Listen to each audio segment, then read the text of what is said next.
Welcome to the Slop Temple. We pray this video helps.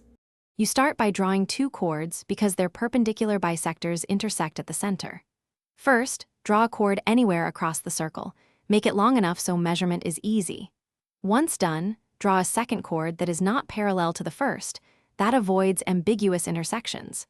Make sure both chord endpoints precisely touch the circle edge. Small errors shift the bisectors. This gets you two segments ready for perpendicular bisector construction, which is the core of the method. Next, you locate each chord's midpoint because the perpendicular from a chord passes through the center. Use a compass set to more than half the chord length and draw arcs from both chord endpoints to locate the midpoint, or fold paper if available. Then draw a straight line through that midpoint at right angles to the chord. Repeat for the second chord. Make sure the lines are long enough to cross clearly.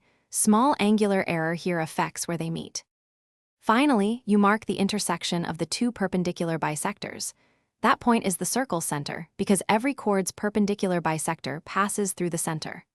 Once located, verify by placing your compass on that point and measuring to several points on the circumference.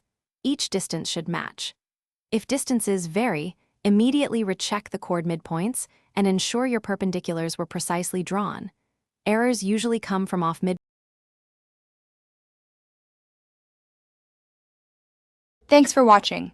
Consider subscribing if we helped you.